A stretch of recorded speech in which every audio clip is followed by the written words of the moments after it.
Cole Kmet. Oh, no. Cole Kmet it's like when you go to a restaurant and you're like, can I get a Coke? And they're like, is Pepsi okay? Fuck no, Pepsi's not okay. Excuse my language. No, Pepsi's not okay. I want Coke. Today, we are bringing you guys 6 names in Dynasty football that we are panicking on. Oh, boy. And each player might be a different level of panic. I'm panicking. Don't panic. No, I am, because I'm going to lose my job. But either way, the panic is leading us, not to the disco, unfortunately, but to potentially sell some of these names, even though it hurts our heart. So don't hate us in the comments. Be reasonable. You know, hit the like button, subscribe if you like the content. But 6 players. I'll start with, I love this guy coming out of college, Javonte Williams. Yeah. I don't know how anyone in the Dynasty community is not panicking on Javonte Williams. My RB27, Keep Trade Cut has him as RB24. Flock Fantasy Community has RB30. So I'm kind of right in the middle. I'm the peanut butter in the sandwich. But there is no hierarchy in the Denver backfield whatsoever. It's been made very obvious this offseason that Sean Payton has no hierarchy with this backfield. Right. He's given 0 backing to any running back, not even Javonte Williams, but to any running back as the clear #1 starter. In fact, he's constantly done the opposite in almost every interview this offseason, right? There was a report not too far ago, or an interview rather, where the beat reporter asked, do you anticipate a full-out competition at running back in training camp? And this is where Sean Payton could have said, look, Javonte was injured last year. He's back and getting healthier and healthier. Yeah. He's our guy. Did he say? No, he didn't say that at all. Go check out our guy, Coach Speak Index. I don't know why we call him our guy. We've never met him, but he's just awesome. It's great stuff that he does. Yeah, he does great work. But this is Sean Payton's reply to that question. Will there be a competition in camp? He says, all of these guys are competing for every role. We never want to put a cap on what any player is competing for. I want to see it from all running backs. Who knows what we are going to get? And then in the following weeks, he shows love to every single running back. He shows love to Jaleel McLaughlin. He compares Blake Watson to Alvin Kamara. He talks about Audric Estime and his big body. At every point in this offseason, he has never claimed Javonte's their guy or gives him any grace to be the guy. The point is, he's had every opportunity to do that, and he's not done it. So here's what we do know. We don't know who will be the running back 1 or who's the guy to own if there is one. Here's what we do know about Sean Payton. Okay, this is 100% confirmed based off what we know. He is stubborn as hell. He thinks very highly of himself and his abilities, and he isn't afraid to put down the previous coaching regime, which, by the way, is the same staff that brought in Javonte Williams. You think this guy wants to associate any success with the previous regime? Putting all that aside, even without just the coaching staff considered, we have very little to hang on to for Javonte Williams in his career anyway. Anytime a running back is going into the 4th year of their deal, which is a contract year, by the way, and their best season is their first in the NFL, that's tough to bet on, right? As a rookie, he was splitting touches with Melvin Gordon, averaged over 12 points per game, RB22 on a per-game basis. Since that, not even a top 30 finish on a per-game basis. And yes, he's been dealing with injuries, but you have to consistently be at your best to have a long career in the NFL at that position. The ACL tear, he couldn't control it, but it certainly hurts him from being able to establish himself as the guy. In 2023, Javonte Williams was completely mediocre. Bad yards per attempt, bottom 70th in the NFL. His PFF grade was terrible. He was not good through contact, which is what we loved about him coming out of North Carolina, which is what we loved about him as a rookie for the Broncos. Breaking so many tackles, great through contact. He just wasn't good this year. I obviously expect him to be better, more explosive, more efficient, second year removed from his ACL tear. But we have to all agree what he showed us last year was replaceable level play. It's make or break for Javonte this year, and I don't even know that Sean Payton will even give him a chance to be that guy. So I don't have him on any team. 2 years ago, I had him everywhere. I just started selling him. But here's some players that I think you could trade for straight up 1-for-1. Zamir White, I'd rather bet on him. I know he's the dude. Okay, it's as simple as that. Ramondre Stevenson talks about him getting a contract extension. Go get him right now. Kendre Miller, I'd rather bet on what he could be. Alvin Kamara. Maybe you can get a combo of those two names. Leggett and Pearsall, 2 young rookies. How about tearing down? I would rather tear down to Tony Pollard plus something. Tony Pollard's like the RB34 in Dynasty right now, and Tajay's the RB19. People are selling Tony Pollard for nothing, okay? Thanks. How about Marshawn Lloyd plus something? And if you're in the 2024 class, I sold him a couple times this year for the 205, the 206 range. Or you could look towards a second in a future year and a third in a future year. But I got to get off him, man. I got to get off him. Yeah, no, I understand. Ever since he tore his ACL, I was kind of pivoting off him. I only had like a couple, I would say 2 to 3 shares. Those 3 shares are no longer with me. So, yeah, I'm pivoting off of Javonte Williams and panicking, especially with the question marks coming I agree. into It's the just season. like there's no foundation to be excited about him. It's all hopium at this point. Yeah, and Sean Payton doesn't give you any hope whatsoever. No, he gives you no hopium, so you're on the lifeline right now. All right, just before Badaki breaks your heart and tells you to sell one of your favorite Dynasty wide receivers, we got to let you know that if you want your Dynasty team reviewed by us on the channel, it's very simple. All you got to do is become a Mother Flocker member with the promo code LAND. Check out the pinned comment. It's also in the description. Yeah. But maybe you have some of these names and you want some trade ideas of what you could do in your league. Maybe you don't know what to do with your draft picks or what direction to go with your Dynasty team. We can help you all with that and everything else you see here on your screen. So I don't even know why I pointed that way. I don't know which direction it is. I think it's this way. Appreciate y'all. Thanks for watching. Let's get back to the video. All right, my first player that I am panicking on at the wide receiver position, that is Devonta Smith. Okay. Wide receiver. This is your boy. Wide receiver 17 on a keep trade cut. Wide receiver 14 on the Flock Fantasy website. I was a bit surprised. That is surprising. My wide receiver 23. I checked like 3 or 4 times. I was like, is that correct? Refreshing. I was refreshing. I was going to everyone. Look, let's look back at what he did in 2023. It was very underwhelming. Didn't have the best season. 81 receptions, over 112 targets, 1,000 yards, 7 touchdowns. He was averaging 14.2 fantasy points per game. Wide receiver 20 on a fantasy points per game basis. Once again, very underwhelming. And going into the 2023 season, I was a big advocate. I was a believer in Devonta Smith and his opportunities, but very disappointing on production and how inconsistent he was on a week-to-week basis here. And I kind of broke it down here with this screenshot that you can potentially see. Green, blue, and red. Green are top 14 finishes that you were happy. And that was 5 out of the 17 weeks that he's played, or technically 16 because he missed week 18. Blue is scores of double-digit points, but still underwhelming.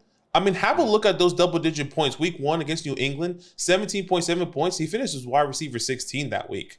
You're saying, okay, at least I got double digits, but you're like, okay, I mean, he's still out. He's not a top 12 finish here. And you look at week 4, 14 fantasy points. He was wide receiver 25. I mean, getting double-digit points as a wide receiver 25. I mean, he was getting you points, but definitely was, once again, very underwhelming. And then 7 in the red that were really shit games that didn't really take your team to the next level. I hope you win those weeks, okay? One of the biggest questions I have for you guys in the community right now, and please comment down below, is where is he going to be getting his opportunity now?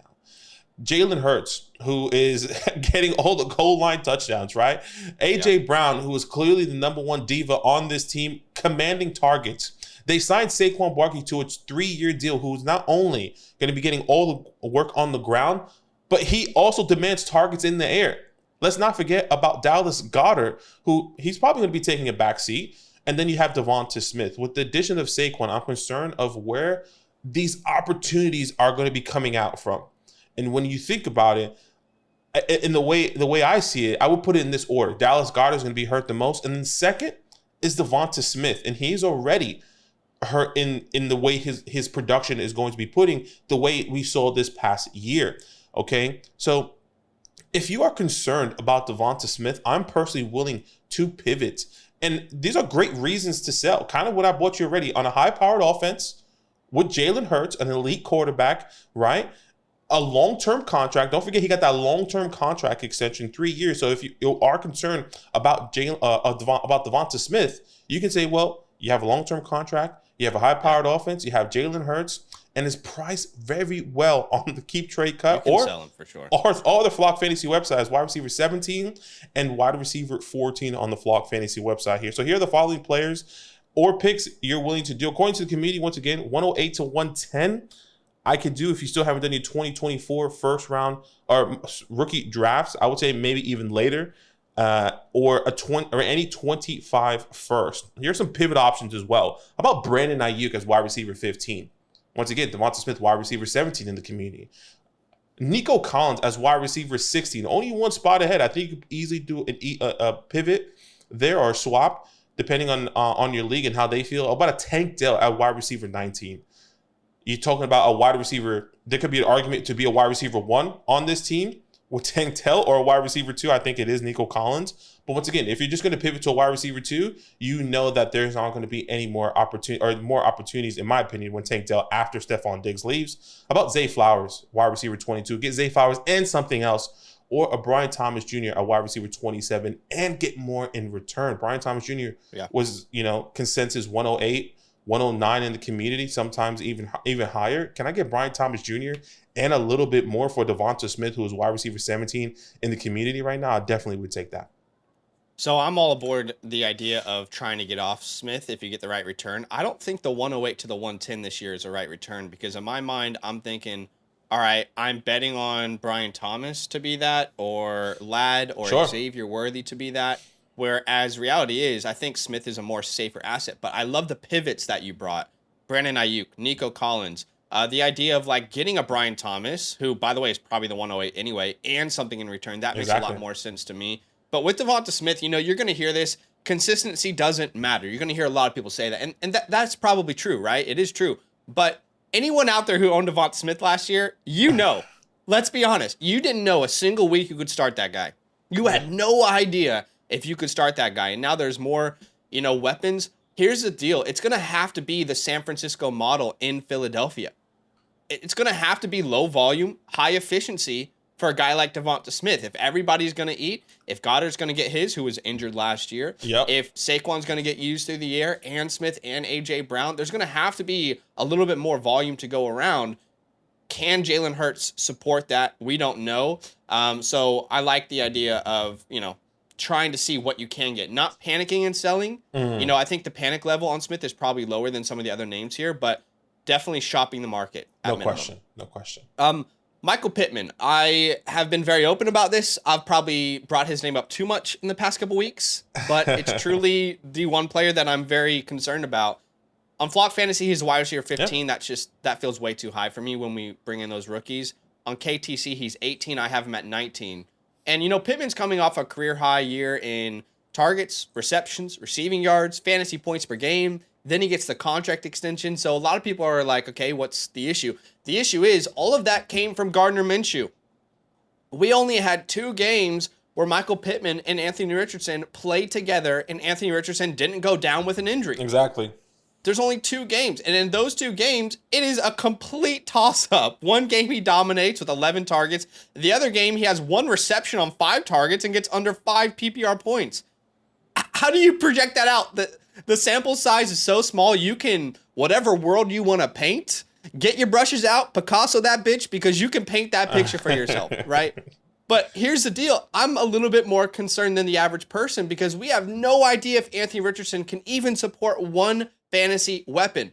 My question to you, Pittman believers out there, A.D. Mitchell believers out there, Josh Downs believers out there, is what is the evidence that this player, I know the system he's in, what is the evidence that this player can support 1-2 wide receivers in fantasy? Well, at Florida, he only started 1 year, very inexperienced, 12 starts, and in that year, he completed under 54% of his passes. That was 270th amongst quarterbacks in college football that year. His wide receiver 1 was Ricky Pearsall, who only had 660 yards. Ricky Pearsall did not go in the first round because of what Anthony Richardson did for him. When Anthony Richardson left, the next quarterback, Graham Mertz, is the reason that Ricky Pearsall became a first-round pick in his last year. Yeah. And if you look at his first year, he completed under 60% of his passes in the NFL. A lot of the same issues. The dude's got a bullet, but if you want to feather something, if you want to put some touch on it, that is difficult. So you also add on to the fact that they just drafted A.D. Mitchell. A lot of you guys are obsessed with A.D. Mitchell. A lot of you guys think he's the steal of the draft, and you think he should have been a first-round pick. So is he not going to impact Pittman? A run-first team with Jonathan Taylor back healthy, with Downs, A.D. Mitchell all there. I don't know. I don't know how we don't see any regression in a downwards way for Michael Pittman. So Sure. I'm willing to pivot off of him. If I can do a straight swap for a Nico Collins, a Rome Odunze, a Jalen Waddle, I would rather have those players. If I can tier down, this is a great list of tier down candidates because I think they're all going to give you a similar points per game at some point in their career. Tank Dell plus. You're telling me you can get George Pickens plus something? Do you guys realize how simple that trade is? Yeah. To get George Pickens plus something? Do you really expect that big of a difference on a per game basis between those two names?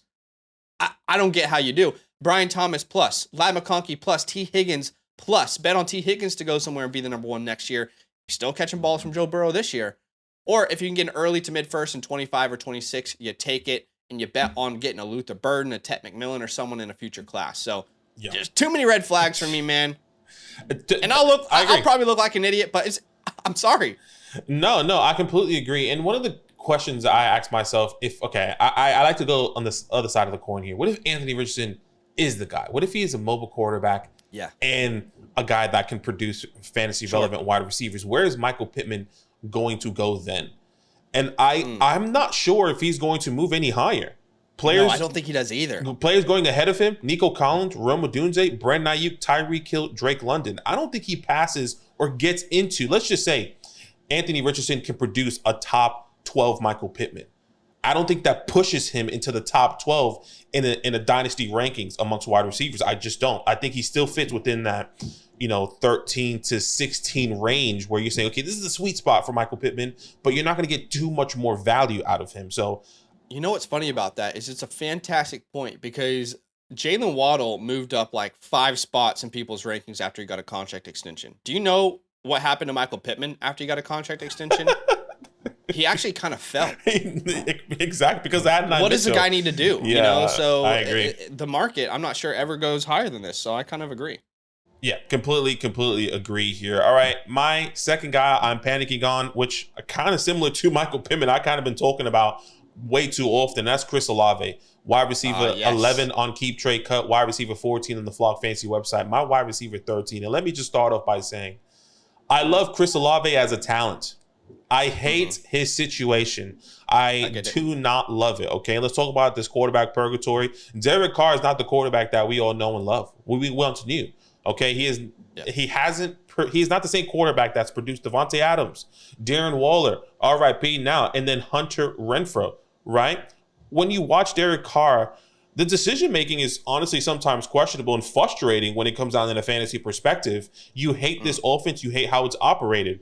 Guess where PFF has Derek Carr ranked amongst the starting quarterbacks going into the 2024 season? Quarterback 31. 31 out of 32 starting quarterbacks, which is, it speaks volumes here. Look, I believe we might get stuck in this hope that we have a Russell Wilson, when he moved to Denver type of feel. Like, okay, he's going to get all these new things. He has all these weapons. He has Chris Olave. He has offensive coordinator, which I'll get to a little bit later. But let's talk about Derek Carr and his contract, because it's hell. This contract is not where you want to be. The Saints do not have it out until 2026, which means Olave is going to have this terrible quarterback play for at least another 2 years. Could they get out of the contract sooner, like we've seen in the past with other quarterbacks who have crazy contracts? Absolutely. But what do we know is that the Saints, since we genuinely started DynastyLand or Fantasyland, either one, have been in serious cap hell. Now, let's be honest, the salary cap really doesn't exist. But if they were to get out of Derek Carr's contract in 2026, that is a $28 million dead cap hit. That is pretty. Even next year, $51 million dead cap hit if they want to move on from him next year. And that's pretty significant here. So I'm not necessarily sure if you're saying, well, hey, hopefully they get a new quarterback, or if Derek Carr's not the guy this year, they're going to move on. I think it's going to be hitting the Saints' pocket way too much here. Now let's go to Chris Olave's career so far. Once again, I'm a Chris Olave lover. Just hate his situation. What has Olave done to excite us? In a fantasy perspective, the talent's there. What he's done, these incredible catches, these man press coverages, these one-handed catches, catching these bobble catches in the end zone, they're phenomenal. Finished as the wide receiver 16. in 2023 and the wide receiver 25 on a points per game basis. In 2023, 14.5 fantasy points as wide receiver 19, and in 2022, 13.2 wide receiver 25 on a points per game basis. I'm not necessarily sure if we can say Chris Olave, respectfully, is worth a wide receiver 11 in the community currently, based off what he has done. Once again, talent is there, right? But look at the bright side, which I think a lot of people are bringing to this Chris Olave, I guess, conversation, right? New offensive coordinator, incredible target share, right? There's no other threat around him. They didn't bring in anyone else. But what if that does not happen? What if that doesn't turn around in 2024? I would say this: if Olave has an identical finish to what he's had these past 2 years or somewhere similar, I think his value will plummet. I think people will realize, okay, the Saints can't get off of Derek Carr. Chris Olave hasn't been producing the way we wanted him to. And I think this is where I'm happy to go ahead and pivot off of Chris Olave. And the value is there, okay? And the picks perspective, if you haven't done your rookie drafts, I would say the 105 to the 108 is a pretty good value for Chris Olave right now. Once again, wide receiver 11. I've traded Jalen Waddle, who's the wide receiver 14 or wide receiver 10 now in the community. But before that, he was a wide receiver. If I'm not mistaken, he was like the wide receiver 12 or 13 before he got his contract extension. For the 107, Chris Olave, you can sell that. You can definitely get that, okay? Pivot options to Drake London, who's wide receiver 12. How about A.J. Brown tearing up, sending Chris Olave in a little piece? What about Malik Neighbors? Sending Malik Neighbors, A.J. Brown's wide receiver 8, by the way. Malik Neighbors, who's wide receiver 9, sending a little piece. Brandon Ayuk, wide receiver 15, tearing down and getting something in return. Brandon Ayuk is a wide receiver 15 right now, and he can either go to a new team or he can just still be producing there. And then the next guy is Nico Collins as wide receiver 16 and getting something in return. Chris Olave, man, I love you, but I hate your situation.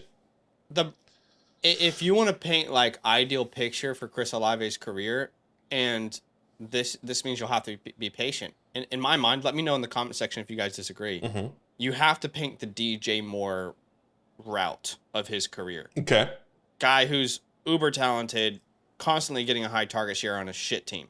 Yeah. At some point, does that change? At some point, does the quarterback change? Well, let's talk about that. Even if the quarterback changes, even if Derek Carr's gone, it doesn't mean it gets better.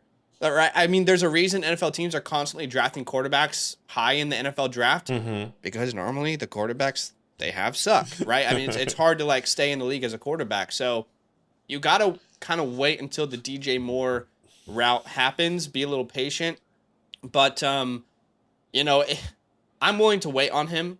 I do think there's a lot of like value that will stay there regardless of what happens, because everyone knows his quarterback is bad. Yeah. But I'm not opposed to shopping. I think people believe in the talent more, because I think the same conversation could have been said with Garrett Wilson. Like, where would Garrett Wilson be if we knew Aaron Rodgers wasn't on this team? They went through a whole nother quarterback. Sure. Right? And I think it's a good question. I get the conversation. I'm not necessarily sure we're going to see a change anytime soon to where I think his value will plummet. So sell him high now, and then maybe you can rebuy him again later. But if I had to put like a panic scale 1 to 10, I'd probably be at like a 4 or 5 right now. Okay. So I'm open to shopping, but I'm not like really desperately, going for it. Yeah. I'm window shopping. Window shopping. Yeah, if something comes your way, sure. Yeah. Let's start the conversation around window shopping him, right? That's where I am. Mm-hmm. All right. This is not going to be a surprise to anyone. I've been off this player for a couple of years. You and I have been on opposite sides. Cole Kmet. Oh, no. Cole Kmet is... Love you. Oh, man, how do I describe Cole Kmet? It's like when you go to a restaurant and you're like, can I get a Coke? And they're like, is Pepsi okay? Fuck no, Pepsi's not okay. Excuse my language. Family-friendly stream. No, Pepsi's not okay. I want Coke. So, look, how successful in fantasy can this guy be with the weapons that are around him and a rookie quarterback?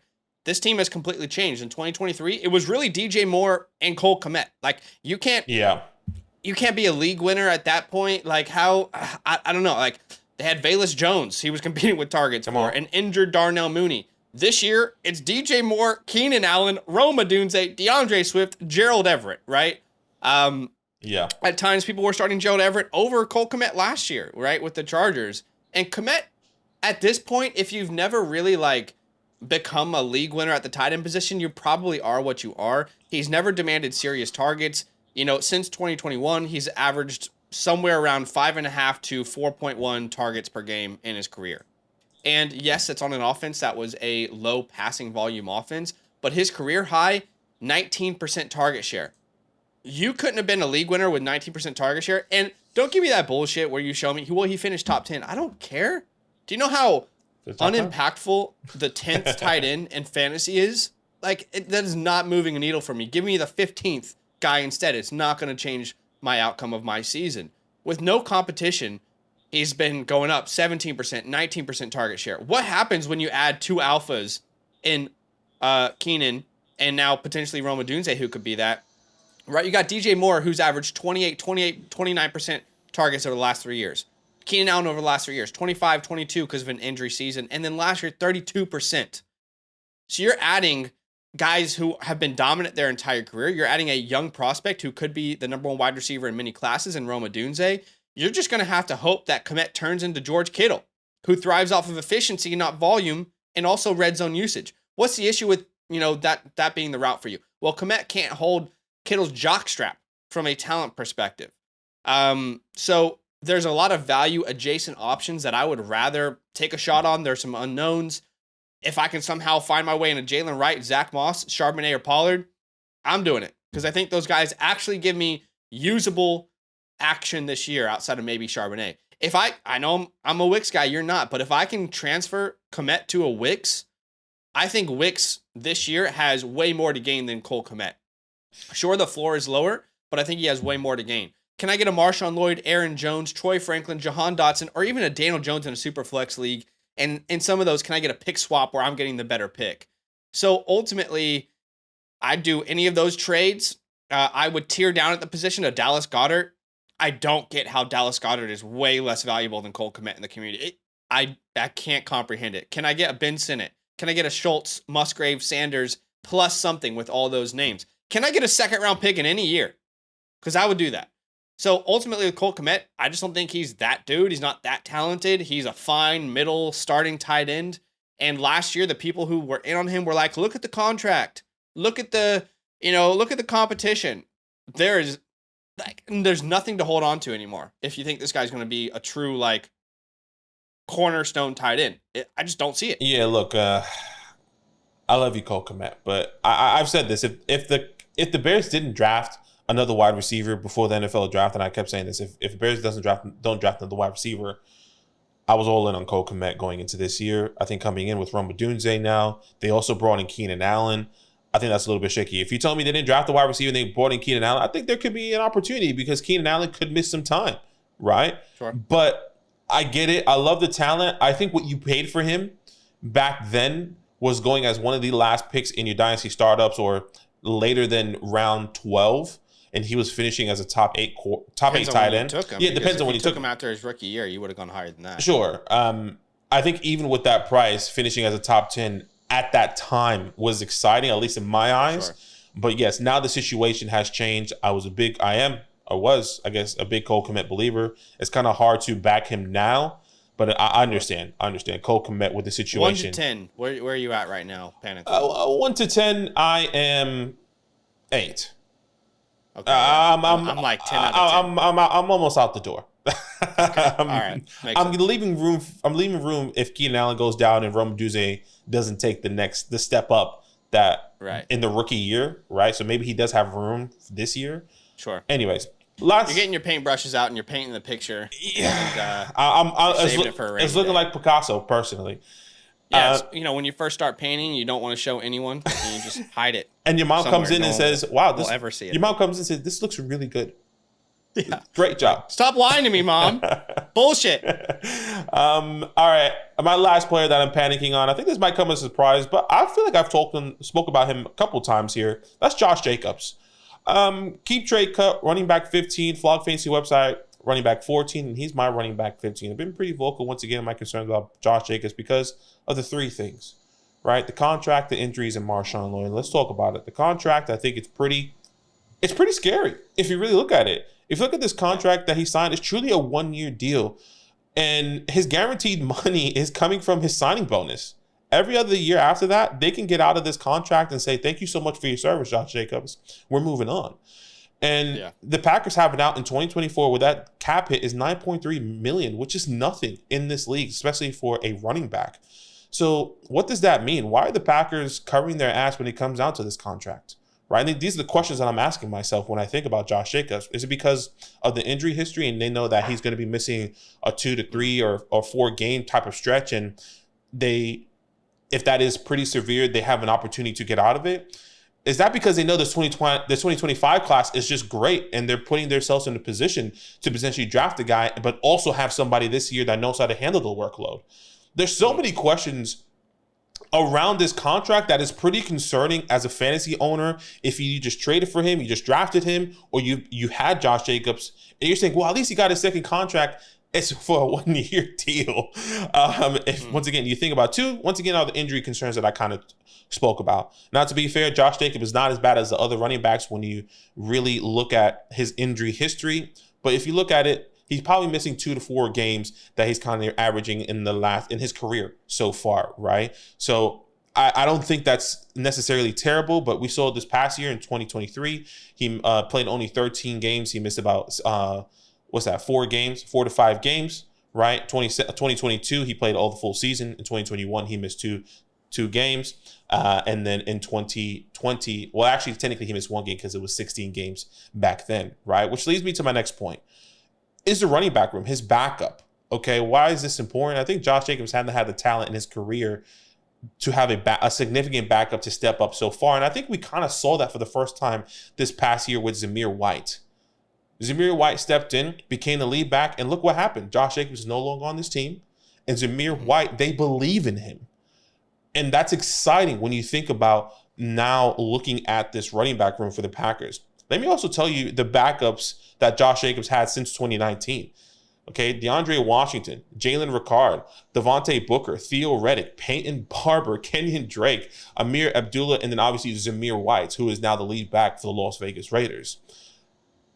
Insert Marshawn Lloyd, who is a versatile back, who can be a pass-catching guy, who can take opportunities away from Josh Jacobs, not only in the air, but I would say also on the ground. He brings burst, quickness, and I would say more like an Aaron Jones type of player style in this Matt LaFleur type of offense, which I think is more exciting in my personal opinion. So once again, to really wrap this up, I'm happy to pivot because of the following concerns: the contract.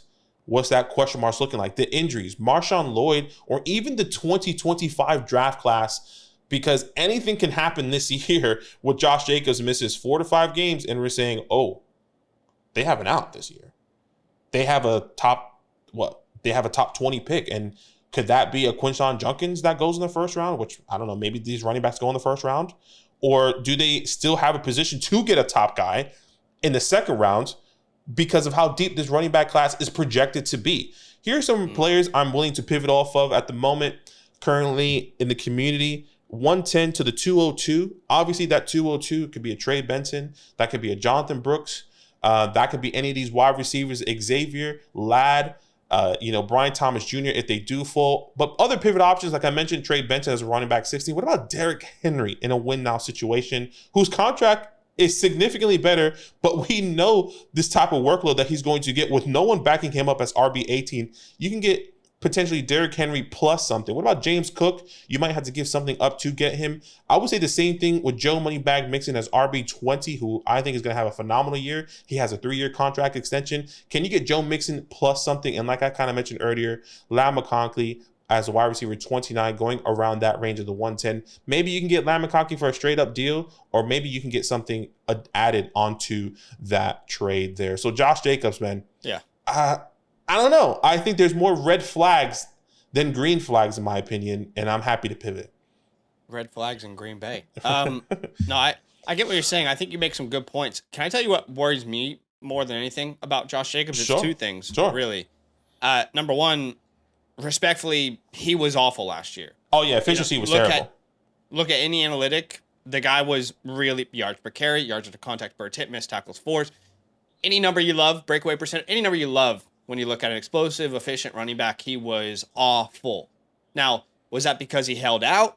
A lot of people are talking, he wasn't in shape. Maybe, maybe not. But the other thing is Matt LaFleur, he doesn't deploy the running back spot the way Las Vegas did the last couple of years. The last couple of years, Josh Jacobs has been one of the most ball dominant, market dominant players at the position, getting 75 to 80% of the rushing market share. Matt LaFleur, his time in Green Bay, no one's ever seen over 50% of the carries. Not Aaron Jones, not A.J. Dillon. It's never happened. And I was curious to see what this signing meant to him. And in some interviews, he discussed how, no, I think he's capable of being a workhorse, but we have a way that we do it here in Green Bay. To me, that tells me Marshawn Lloyd's going to get in. A.J. Dillon's going to get in. They're going to get theirs. So for the first time ever, Josh Jacobs isn't going to be able to rely on volume. He's going to have to be efficient. And this is the best offense he's ever been on. So maybe he does. I mean, maybe he does score 10 rushing touchdowns and he's just really good. He is in shape again. But there are enough red flags to at least start having some conversations with people. No question. I definitely agree with what you're saying on that one.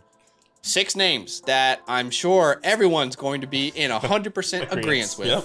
Be nice. Ain't nobody gonna disagree. No, let us know in the comments what you guys think. Thanks for watching. We'll see you soon. All love. Now that those idiots are done talking, who needs some rankings? Hell yeah, I need some rankings. Then use promo code LAND, LAND, for 30% off any membership at flockfantasy.com. Oh. It's so easy. Even your grandma could scan that QR code right there.